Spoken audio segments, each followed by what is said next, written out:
आगाज में आपको बताएं, हुकूमत ने इस्लामाबाद में तहरीक इंसाफ के मुजाहिरीन के खिलाफ ग्रैंड ऑपरेशन करके इलाका क्लियर करा लिया। ऑपरेशन के दौरान 450 मुजाहिरीन को गिरफ्तार करके सब जेल मुंतकिल कर दिया गया। रावलपिंडी पुलिस ने भी वापस भागने वाले 400 से ज्यादा कारकुनों को धर लिया। इस्लामाबाद से अटक पहुंचने वाले दर्जनों पीटीआई कारकुनान को भी हिरासत में ले लिया गया। तहरीक इंसाफ ने इस्लामाबाद में एहतजाज खत्म करने का ऐलान कर दिया। तर्जुमान पीटीआई ने अपने बयान में डी चौक पहुंचने वाले कारकुनान और शहरियों को खिराज तहसीन पेश किया और निहत्ते पुरअमन शहरियों के कत्ल और ऑपरेशन की मजम्मत की। बयान में कहा गया कि चीफ जस्टिस कारकुनान के कत्ल का आज खुद नोटिस लें, इस्लामाबाद और पंजाब के आईजीज के खिलाफ कार्रवाई की जाए।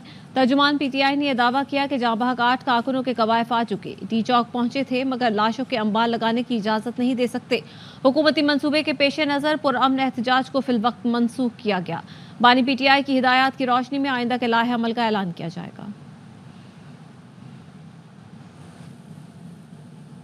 मुजाहिरीन की अमवात की खबर झूठी और मनगढ़ंत है। सिक्योरिटी जराये का कहना है चंद लोगों की जानिब से सोशल मीडिया पर झूठा प्रोपेगेंडा किया जा रहा है कि सिक्योरिटी इदारों की शेलिंग से कई मुजाहिरीन की अमवात हुई। मुजाहिरीन की अमवात की खबरों में कोई सदाकत नहीं है। कल रात पुलिस और रेंजर्स के ऑपरेशन में किसी आतिशी असले का इस्तेमाल नहीं किया। अपनी नाकामियों और कोताहियों को छुपाने के लिए एक बार फिर प्रोपेगेंडा किया जा रहा है। सुप्रीम कोर्ट के आईनी बेंच ने पीटीआई के एहतजाज में अमवात पर अज़खुद लेने से इस्तदा मुस्तरद कर दी। केपी हुकूमत के वकील ने मौक़िफ़ अपनाया कि गुज़श्ता रोज़ दोनों अतराफ अमवात हुई। आईनी बेंच इन वाक़यात पर अज़खुद नोटिस ले। जस्टिस मुसर्रत हिलाली ने कहा, सुप्रीम कोर्ट में पेश होकर सियासी बातें न करें। सरबराह आईनी बेंच जस्टिस अमीनुद्दीन ने कहा, जो मामला हमारे सामने ही नहीं उसे नहीं देख सकते।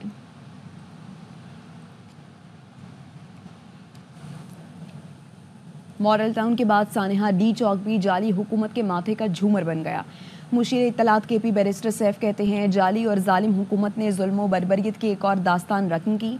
ऐसा जुल्म किया गया जब तारीख लिखी जाएगी तो कलम भी कांप जाएगी। जुल्म खौफसदा लोग करते हैं, निहत्ते कारकुनों पर गोलियां बरसाना इसका सबूत है।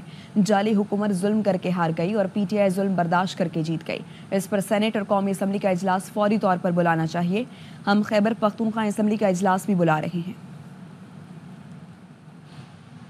तहरीक इंसाफ की लीडरशिप ने बहुत मायूस किया। पीटीआई रहनुमा शौकत यूसुफजई कहते हैं कि लोग इस्लामाबाद पहुंच गए लेकिन बैरिस्टर गौहर और सलमान अकरम राजा समेत दीगर लीडरशिप नजर नहीं आई। अली अमीन गंडापुर को कुर्बानी का बकरा बनाया गया। बुशरा बीबी के पास कोई ओहदा नहीं, उन्हें फैसला साजी में नहीं आना चाहिए था। बड़ा फुकदान रहा हमारे लीडरशिप के अंदर, कोऑर्डिनेशन नहीं थी, मुशावरत नहीं थी और मुझे आज बड़ा मायूस किया। इतनी बड़ी तादाद में लोग आए और हमारे पास कोई प्लान नजर नहीं आया। इमरान खान ने तो कॉल दे दी। अब बाकी जो लीडरशिप अपने आप को कहते हैं बड़े बड़े ओहदे रखे हुए हैं, तो उन लोगों ने मायूस किया है। कहाँ है गौर, बैरिस्टर गौर कहाँ है और सलमान अकरम कहाँ है? ये जो बड़े बड़े ओहदे रखे हैं, भाई आपने नहीं कर सकते, आपको ओहदे नहीं लेना चाहिए था। अली अमीन गंडापुर को तो कुर्बानी का बकरा बनाया गया ना। इमरान खान ने कहा था कि संजानी पे जाए और सबने एग्री कर लिया था। बुशरा बीबी नहीं मानी। जब बुशरा बीबी नहीं मानी तो उन लीडरशिप को वहीं पे इस्तीफा देना चाहिए था ना। बुशरा बीबी जो है उनके पास कोई पार्टी ओहदा नहीं है, तो या तो पार्टी चलानी है या फिर इस तरह के फैसले जो है ना उनको डिसीजन मेकिंग में नहीं आना चाहिए। जरूर सोचा जाए कि जो पार्टी इस वक्त जिन लोगों के हाथों में दी गई है, क्या ये वाकई पीटीआई है? लोग हमें पीटीआई समझते हैं लेकिन हम बेख्तियार पीटीआई हैं। अगर नहीं माननी हमारी बातें और हम सियासी नहीं है तो बस हमें निकाल दे। बुशरा बीबी ने बानी पीटीआई की सियासी कबर खोद दी। अब बानी की सियासी तौर पर तकलीफें बढ़ेंगी। सेनेटर फैसल वाडा कहते हैं, गंडापुर और बुशरा बीबी एक ही गाड़ी में फरार हुए। खैबर पख्तूनख्वा भारत में नहीं है, कार्रवाई करके निकालेंगे। आखिरी कबर जो है सियासी, उस पर तो अमीन गंडापुर और बीबी जो है वो दोनों एक ही गाड़ी में फरार हैं। केपी के कोई इंडिया के अंदर तो नहीं, उधर से रेड करके निकाल लेंगे। उन्होंने होना है और कत्ल के मुकदमों में अरेस्ट होना है। पूरी पार्टी जो थी वो संजरानी पे तैयार थी प्रोटेस्ट को रिज्यूम करने के लिए। वहाँ इज्जत भी रह जाती है, एक प्रोटेस्ट रजिस्टर भी हुआ था। खान साहब की भी आंखों में पट्टी बंधी हुई है। अब बीबी जो है वो जिन बूथ आके उनको निकाल ले। इम्पोर्टेंट चीज ये है कि ये जो आज वो फरमा रही थी कि गिद्ध और शाहीन का, तो गोगी गैंग और गिद्ध तो वो हैं जिन्होंने इमरान खान से घड़ी चुरवाई। 190 मिलियन पाउंड की चोरी जो है वो गोगी गैंग और गिद्ध ने ही करवाई। फिर 9 मई का वाकया भी गोगी गैंग और गिद्ध ने ही करवाई। गिद्ध का काम क्या होता है कि वो मुर्दा करके खाता है। मुर्दा का मतलब ये कि सियासी तौर पे या जेल में रहे खान साहब या सियासी तौर पे मुर्दा हो। आखिरी और मोस्ट इम्पोर्टेंट चीज ये कि बीबी ने फरार होने के अलावा जो गरीबों को बेसहारा छोड़ दिया है, जो 5 लोग मारे गए हैं और कई पुलिस वाले जख्मी हैं, उनका आप समझने के हिसाब नहीं होगा। खान साहब की तकलीफें सियासी तौर पे मुश्किलें बढ़ जाएंगी। शायद एक सिचुएशन पीटीआई की तरफ से है कि जेल ब्रेक करने का प्लान है, तो शायद इमरान खान साहब को भी किसी और जेल में तब्दील कर दिया जाए हिफाजती इक़दाम के तहत। मोटरवेज और शाहराहों को खोलने का सिलसिला जारी है। इस्लामाबाद में कंटेनर्स हटाए जा रहे हैं। Motorway M2 Lahore Islamabad, motorway M4 को पिंडी भटियां से अब्दुल हकीम तक खोल दिया गया। मरी रोड और फैजाबाद फ्लाईओवर के रास्तों से रुकावटें हटाई जा रही हैं। लाहौर की तमाम मरकजी शाहराहें खोल दी गईं। बाबू साबू इंटरचेंज, लाहौर सियालकोट मोटरवे और रिंग रोड भी ट्रैफिक के लिए खोल दी गई। लाहौर में बस अड्डे भी खोल दिए गए हैं। वजीराबाद सियालकोट GT रोड को सोहदरा पक्की गड्डी के मकाम पर कंटेनर हटाकर खोल दिया गया। हेडमराला से जलालपुर जट्टा और गुजरात जाने वाली रोड को भी ट्रैफिक के लिए खोल दिया गया है। और वफाकी दारुल हुकूमत इस्लामाबाद में ज़िंदगी मामूल पर आना शुरू हो गई है। मुख्तलिफ शाहराहों से कंटेनर्स हटाने का अमल जारी है। शहर में इंटरनेट सर्विस भी बहाल कर दी गई है। ताज़ा तरीन सूरत हाल क्या है? Deputy bureau chief Islamabad Azhar Farooq हमारे साथ मौजूद हैं, जबकि फैज़ाबाद पर फ़ारूक एजाज मौजूद है। तो सबसे पहले अजहर फारूक की जानिब चलते हैं। अजहर, क्या सूरत हाल देख रहे हैं अभी आप इस्लामाबाद की इस बात की इस वक्त? यहाँ पे मौजूद हूँ डी चौक के मकाम पर। ये वो मकाम है जहाँ की कल की सूरत हाल मुख्तलिफ थी और आज यकसर जो है बिल्कुल मुख्तलिफ है। यहाँ पर मुकम्मल तौर पर सुकून है। पुलिस और रेंजर्स की नफरी जो है अभी तक यहाँ पे डी चौक के अंदर मौजूद है। कंटेनर्स भी मौजूद है, लेकिन बाद एरिया से जो है कंटेनर जो है वो हटाए जा रहे हैं। मामूलाती ज़िंदगी जो है वो मामूल के मुताबिक आना शुरू हो चुकी है। कुछ ऐसे रास्ते हैं जिनको खोल दिया गया है ताकि शहरियों की जो आमदोरफ्त है उसमें किसी किस्म का खलल और तत्व जो है वो ना हो। लेकिन इस वक्त डी चौक से रुकावटें जो है वो हटाई जा रही हैं और रास्ते जो है वो क्लियर किए जा रहे हैं। साथ ही साथ जैसे कि पहले मैंने कहा है कि पुलिस की नफरी यहाँ पे मौजूद है। जिना एवेन्यू मुकम्मल तौर पर जो है वो खाली हो चुका है और यहाँ से जिना एवेन्यू पर जो है वो रास्ते बहाल हो चुके हैं। लेकिन पार्लियामेंट हाउस की तरफ जो ये साथ रास्ता है इसको कंटेनर अभी तक लगी हुई है। जब ये कंटेनर क्लियर होंगे तो पार्लियामेंट हाउस और कैबिनेट डिवीजन तक जो है ये रास्ता भी क्लियर हो जाएगा। तो इस वक्त ओवरऑल जो इस्लामाबाद की मजबूरी सूरत हाल है, मुख्तलिफ इलाकों से जो है वो कंटेनर्स हटा दिए गए हैं, सड़कों से हटा दिए गए हैं और ज़िंदगी जो है वो रवा दवा है।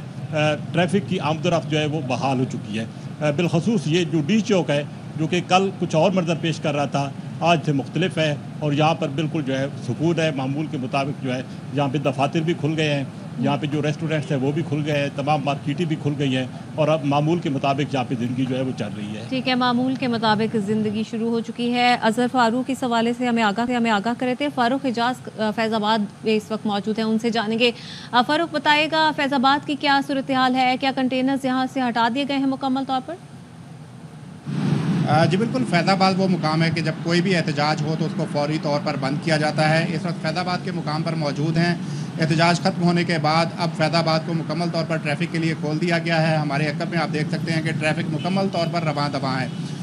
एक्सप्रेस वे पर जो सूरत हाल है उसके हवाले से आपको आगाह करते चलें कि एक्सप्रेस वे पर फैज़ाबाद, इसके अलावा खन्ना पुल, उसके अलावा रवात और टी चौक में कंटेनर्स लगाकर रास्ते बंद किए गए थे और इसके साथ ही साथ जो GT रोड है टूवर्ड्स लाहौर जाने के लिए वहाँ पर भी मुतअद्दिद मुकामात पर कंटेनर्स लगाए गए थे। लेकिन अब उन तमाम कंटेनर्स को हटाकर ट्रैफिक को बहाल कर दिया गया है। फैज़ाबाद में भी इस वक्त कंटेनर्स उठाकर रोड के एक तरफ रख दिए गए हैं और मुकम्मल तौर पर ट्रैफिक के लिए फैज़ाबाद को खोल दिया गया है। फैज़ाबाद में जितने भी बस अड्डे कायम हैं उनको भी खोल दिया गया है और अब वहाँ पर भी बसें आ और जा सकती हैं और जो दूसरे शहरों में जो मुसाफिर सफ़र करना चाहते हैं वो मुकम्मल आज़ादी से सफ़र कर सकते हैं। इसके साथ ही साथ जो रास्तों की बंदिश के बायस मंडियों में जो कीमतों में इजाफे की सूरत हाल पैदा हुई थी, ज़िला इंतज़ामिया का कहना है कि आज शाम से वो भी बेहतर होना शुरू हो जाएगी और शाम तक हालात मज़ीद मामूल पर आ जाएंगे। फ़ारूक एजाज और अजहर फारूक हमें अपडेट कर रहे थे, आप दोनों का बहुत शुक्रिया। और मोहसिन नकवी कहते हैं कि पहले दिन से कह रहा हूँ कभी मुज़ाकरात नहीं होंगे। इन्होंने धौंस धमकी करके देख लिया, इनका ऐसा रवैया नहीं जिस पर मुज़ाकरात किए जाएं। डी चौक पर मीडिया से गुफ्तगू में वफाकी वज़ीर दाखिला ने कहा कि मेट्रो सर्विस और इंटरनेट आज और स्कूल कल खुलेंगे। खबर आपको दें, सोशल मीडिया पर पोली क्लिनिक अस्पताल से मुतालिक जारी खबरें फैलाई गई हैं। तर्जुमान पोली क्लिनिक अस्पताल का कहना है फायरिंग से जख्मी या लाशों को अस्पताल लाने की खबरें जाली हैं। तो आपको अपडेट कर रहे हैं, सोशल मीडिया पर पोली क्लिनिक अस्पताल से मुतालिक जाली खबरें फैलाई गई हैं। तर्जुमान पोली क्लिनिक अस्पताल की जानिब से ये बताया गया है कि फायरिंग से जख्मी या लाशों को अस्पताल लाने की खबरें जाली हैं। पीपल्स पार्टी के रहनुमा और वजीर इत्तला सिंध शहजीन मेमन ने बुशा बीबी और वजीर आला खैबर पख्तूनख्वा पर कड़ी तनकीद की है। कहते हैं बुशा बीबी निहायत ही सियासी और बानी से भी 2 हाथ आगे निकली। पुलिस ने एक्शन लिया तो दोनों सबसे पहले फरार हुए। अपने कारकुनों को जवाब दें, ऐसा क्यों किया? बराह रास्त ले चलें आपको इस्लामाबाद। दानियाल चौधरी गुफ्तगू कर रहे हैं। ये थ्रूआउट ये यहाँ एहलकारों की और आवाम की लाशों के ऊपर सियासत करें, लेकिन वो मेक श्योर किया हुकूमत ने, इंटीरियर मिनिस्टर ने, और उसको बड़ा एमिकेबली हैंडल किया। ये आज जिस तरह आटा ताड़ साहब ने कहा था कि तकरीबन 900 प्रोटेस्टर्स को अरेस्ट किया है डिफरेंट मकामात से, और उन 900 में ऐसे बहुत से प्रोटेस्टर्स थे जो इश्तिहारी थे, जो वांटेड क्रिमिनल्स थे, और जो बड़ा अनफॉर्चुनेट एक और इंसिडेंट था कि 37 अफगान शहरी 37 अफगान शहरी इससे पकड़े गए जिनको सिर्फ लाया गया था। ऐसे बहुत से लोग थे जो हमारी इंटेल हमें रिपोर्ट करी थी, उनको सिर्फ लाया गया था इंतशार फैलाने के लिए, उनको लाया गया था डायरेक्ट फायरिंग करने के लिए, उनको लाया गया था डायरेक्ट जाने लेने के लिए। उनके पास ऐसे आंसू गैस के शेल्स मिले जो सिर्फ केपी हुकूमत की मलकियत थी, उनके पास हो सकते थे। उनके पास ऐसा असला मिला जो केपी गवर्नमेंट का था, या मल्टीपल वेपन्स उठाए गए रात को और अरेस्ट में मिले, और ये वही असला है जिससे ये स्ट्रेट फायरिंग भी करते रहे और जिनसे ये लोगों को जख्मी भी इन्होंने किया और जाने भी ली। 100 के लगभग अराउंड 100 के करीब इन्होंने कैमरास को आग लगाई, जलाया। 12 से 13 बड़ी पुलिस की गाड़ियों को जलाया। हमने जब इनसे निगोशिएट की, जब इनसे बात कर रहे थे, तो हम इनको एक चीज बार बार समझा रहे थे कि इसको 9 मई दोबारा ना बनाएं। आज जो 27 और 26 नवंबर का दिन है, ये लोगों की यादाश्त से कभी मिटेगा नहीं।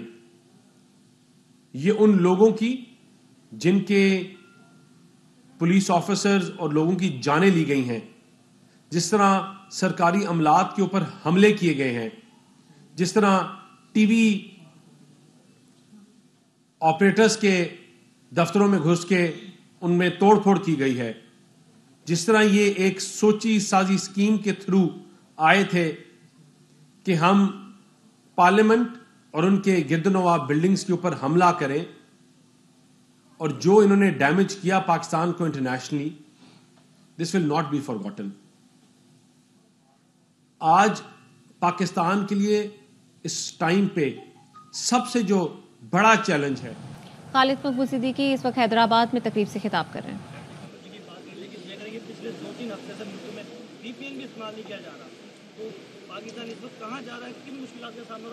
जी, ये बड़ा अफसोसनाक सूरत हाल है। मैं समझता हूँ उसमें अरबों नहीं खरबों रुपए का तो नुकसान हुआ ही है, लेकिन जो सरमाया आपके पास आना था वो 10 साल तक बड़ा सोच समझ के आएगा। वो तो एक जी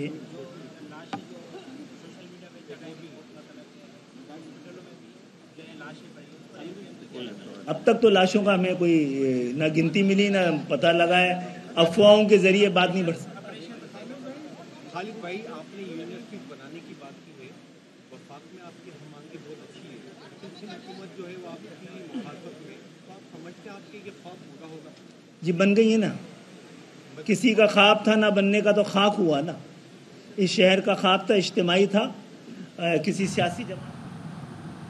यहाँ पर आपको खबर दें, पुलिस के आला हुकाम ने सिंध में सरकारी तेल की लाइन से चोरी की मुनज़्ज़म वारदातों का नोटिस ले लिया है। तफसीलात क्या है जानेंगे नज़ीर शाह से। बताएगा नज़ीर। बिल्कुल देखिए, सिंध में सरकारी तेल चोरी की मुनज़्ज़म वारदातें बढ़ती जा रही हैं। 4 रोज़ कबल बिन कासिम के मुख्तलिफ मकामात से तेल चोरी के लिए खोदी गई सुरंग और लगाए गए क्लिप पकड़ गए थे और तेल चोरी में मुलव्विस इंतहाई मतलूब मुल्ज़िम लुत्फ़ समेत मुतअद्दिद मुलज़मान गिरफ्तार हुए थे, जिसके बाद आला पुलिस हुकाम की जानिब से सख्त नोटिस लेते हुए DIG क्राइम एंड इन्वेस्टिगेशन ने एक हुक्मनामा जारी किया, जिसके मुताबिक बिन कासिम में दर्ज होने वाले 2 मुकदमात फौरी तौर पर CDD को मुंतकिल कर दिए गए हैं। इस हुक्मनामे के मुताबिक बताया जा रहा है कि पार्को एक अहम तनसीब है, जिससे छेड़छाड़ न सिर्फ संगीन जुर्म है बल्कि ये अमल दहशतगर्दी कार्रवाई के भी मुतरादिफ है और मौजूदा FIR में इस पहलू की खुसूसी छानबीन की जाए और ये भी कहा गया है कि केस की तफ्तीश एडिशनल IG CTD की निगरानी में की जाए और तफ्तीश SSP CTD से करवाई जाए। और पुलिस रिकॉर्ड के मुताबिक गिरोह सरगना लुत्फ़ साल के खिलाफ सिंध भर में 11 मुकदमात दर्ज है, जिसमें से 6 कासिम, 1 शाह लतीफ, 2 दादू, 1 खैरपुर नाथन और 1 मुकदमा कस्टम कराची में भी दर्ज है। बहुत शुक्रिया नज़ीर शाह। अब तक के लिए इतना ही। देखते रहिए ARY न्यूज़।